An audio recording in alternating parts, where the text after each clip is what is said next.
Carrot കൊണ്ടൊരു അടിപൊളി വളം പറഞ്ഞു തരട്ടെ നമ്മുടെ ചെടികൾക്ക് വേണ്ടിയിട്ട്. ക്യാരറ്റ് നന്നാക്കുമ്പോൾ നിങ്ങൾ തൊലി കളഞ്ഞിട്ടാണോ നന്നാക്കാറ്? ക്യാരറ്റ് കൊണ്ട് നമ്മൾ ഒരുപാട് സംഭവങ്ങൾ ഉണ്ടാക്കാറുണ്ടല്ലേ, പ്രത്യേകിച്ച് നല്ല അടിപൊളി ജ്യൂസ്. അതുപോലെ ഒരു അടിപൊളി ജ്യൂസ് ഈ വീഡിയോയിൽ കാണിച്ചു തരാം കേട്ടോ. അപ്പം ആദ്യം നമുക്ക് ജ്യൂസ് ഉണ്ടാക്കാം, അതിന് ശേഷം ക്യാരറ്റിൻ്റെ വളം ഉണ്ടാക്കാം കേട്ടോ. അപ്പോൾ ഈ ക്യാരറ്റ് നന്നായി കഴുകി അതിൻ്റെ തൊലി കളഞ്ഞെടുക്കണം, ഇതുപോലെ പീൽ ചെയ്തെടുക്കുക. അപ്പോഴൊക്കെ നന്നായി കഴുകി വൃത്തിയാക്കിയ ക്യാരറ്റും അതുപോലെ ഈത്തപ്പഴവും കുറച്ച് ബദാമും കൂടിയിട്ട് നമുക്കൊരു ജ്യൂസ് ഉണ്ടാക്കാം. ബദാമും അതുപോലെ ഈത്തപ്പഴവും നന്നായി സോക്ക് ചെയ്തെടുക്കണം. വെള്ളത്തിലൊരു 4 മണിക്കൂർ നേരം കുതിർത്ത് വെച്ചതാണ്. അപ്പോൾ അതൊരു മിക്സിയുടെ ജാറിലേക്ക് ഇട്ട് കൊടുക്കുക. പിന്നെ ക്യാരറ്റിൻ്റെ പീസ് ഇട്ട് കൊടുക്കുക, എന്നിട്ട് നന്നായിട്ട് അരച്ചെടുക്കുക. അപ്പോൾ ആദ്യം കുറച്ച് വെള്ളം ചേർത്തിട്ട് അരക്കണം, എന്നാൽ അത് നന്നായിട്ട് അരഞ്ഞിട്ടുള്ളൂ കേട്ടോ. പിന്നെ നമ്മൾ ആവശ്യത്തിന് വെള്ളം ചേർക്കുക, എന്നിട്ട് ഒന്നും കൂടി ഇളക്കിയെടുക്കുകയോ അല്ലെങ്കിൽ ഒന്നും കൂടി അടിച്ചെടുക്കുകയോ ചെയ്യാം.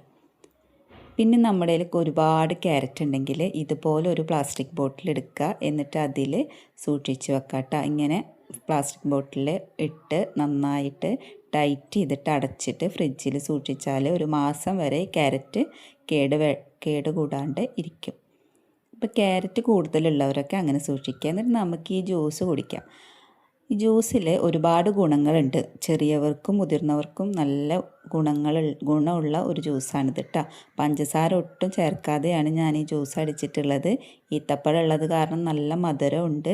പിന്നെ ഹീമോഗ്ലോബിൻ കുറവുള്ളവർ ഇത് 40 ദിവസം അടുപ്പിച്ച് കുടിക്കുക. അപ്പോൾ നമ്മുടെ സ്കിന്നും ഹീമോഗ്ലോബിൻ കൂടും, അതിനനുസരിച്ച് നമ്മുടെ സ്കിന്നിൻ്റെ കളറൊക്കെ വ്യത്യാസം വരും കേട്ടോ. പിന്നെ നമ്മൾ എടുക്കാൻ പോകുന്നത് ഈ ക്യാരറ്റിൻ്റെ പീലില്ലേ, ക്യാരറ്റിൻ്റെ തൊലി, അത് വെച്ചിട്ട് ഒരു അടിപൊളി വളം നമ്മുടെ ഗാർഡനിലേക്ക് വേണ്ടിയിട്ട്, പ്രത്യേകിച്ച് പച്ചക്കറി തോട്ടത്തിലേക്ക് വേണ്ടിയിട്ട് ഉണ്ടാക്കാൻ പോവുകയാണ്. അതിന് വേണ്ടിയിട്ട് കുറച്ച് വെള്ളത്തിൽ ഈ ക്യാരറ്റിൻ്റെ തൊലി ഇട്ട് വെക്കുക. ക്യാരറ്റിൻ്റെ തൊലിയിൽ നന്നായിട്ട് നൈട്രജൻ അടങ്ങിയിട്ടുണ്ട്. അപ്പോൾ അത് കൊണ്ടാണ് ഞാൻ ഈ ക്യാരറ്റിൻ്റെ തൊലി കളയണ്ടെന്ന് വിചാരിച്ചിട്ട് വെള്ളത്തിലിട്ട് വെക്കുന്നത്. അപ്പോൾ ഒരു 24 മണിക്കൂർ കഴിഞ്ഞതിന് ശേഷം ദേ വെള്ളത്തിൻ്റെ കളറൊക്കെ മാറിയിട്ടുണ്ട്. നല്ല നമ്മുടെ ക്യാരറ്റിൻ്റെ അതേ കളർ, ഓറഞ്ച് കളറ് ആയിട്ടുണ്ട്. അപ്പോൾ ഇനി ആ ക്യാരറ്റിൻ്റെ തൊലി അതിൽ നിന്ന് നന്നായിട്ട് ഇങ്ങനെ പിഴിഞ്ഞെടുക്കാം. ഇതിങ്ങനെ തന്നെ ഒഴിച്ചു കൊടുക്കാം, അല്ലെങ്കിൽ ഇത് വേറെ രീതിയിൽ നമുക്ക് ഉപയോഗിക്കാം കേട്ടോ. അപ്പോൾ ഇത് നന്നായിട്ട് പിഴിഞ്ഞെടുത്തിട്ടുണ്ട്. ഇനി ഇത് പ്രത്യേകിച്ച് ഏത് പച്ചക്കറിക്കാണ് ഞാൻ ഒഴിക്കാൻ പോകുന്നതെന്ന് കാണിച്ചു തരാം കേട്ടോ. അപ്പോൾ നന്നായിട്ട് ഇളക്കി കൊടുക്കുക. ഇതിലേക്ക് കൂടുതൽ വെള്ളമൊന്നും ചേർക്കേണ്ട കാര്യമില്ല, ഇത് നേരിട്ടിട്ട് തന്നെ ഒഴിച്ചു കൊടുക്കുക കേട്ടോ. നമ്മളിത് പ്രത്യേകിച്ച് നമ്മുടെ ചീരക്കാണ് ഒഴിച്ചു കൊടുക്കുന്നത്. ഇത് നമ്മുടെ ചീര തെർമോക്കോളിലാണ് കേട്ടോ നട്ട് പിടിപ്പിച്ചിട്ടുള്ളത്. അപ്പോൾ നൈട്രജൻ വളങ്ങൾ എന്ന് വെച്ചാൽ നന്നായിട്ട് ഇല തരും, അതാണ് നൈട്രജൻ വളത്തിൻ്റെ പ്രത്യേകത. അപ്പോൾ നമ്മൾ ചീരക്ക് ഒഴിച്ചു കൊടുത്താൽ, ചീരക്ക് നല്ല ഇലയാണല്ലോ വേണ്ടത്, അപ്പോൾ നമ്മുടെ ചീര നല്ല അടിപൊളിയായിട്ട് കിട്ടും കേട്ടോ. ആഴ്ചയിൽ ഒരു ദിവസമെങ്കിലും നൈട്രജൻ വളമായ ഈ ഒരു ക്യാരറ്റിൻ്റെ പീൽ ടീ അത് നമ്മൾ ഇതിനൊഴിച്ചു കൊടുക്കുക കേട്ടോ. അപ്പോൾ നമ്മൾ ഒഴിച്ചു കൊടുത്ത ഈ വളത്തിൻ്റെ പേരാണ് ക്യാരറ്റ് പീൽ ടീ കേട്ടോ. അപ്പോൾ അത് ആഴ്ചയിൽ ഒരു ദിവസം ഒഴിച്ചു കൊടുക്കുക. അപ്പോൾ ചീരക്ക് നല്ല ഗ്രോത്ത് ഉണ്ടാവും, നല്ല അടിപൊളിയായിട്ട് ചീര നല്ല സൂപ്പർ ഇലകളൊക്കെ തന്ന് നല്ല ഉഷാറാവും കേട്ടോ.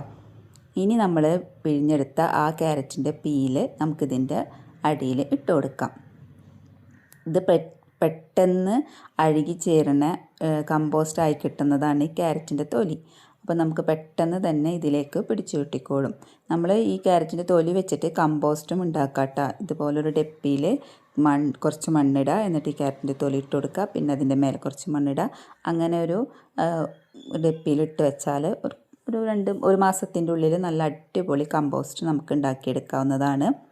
അപ്പോൾ ഇനി ക്യാരറ്റിൻ്റെ തൊലി കളയണ്ട, ഇതുപോലത്തെ ക്യാരറ്റ് പീൽ ടീ ഉണ്ടാക്കിക്കോളൂ കേട്ടോ.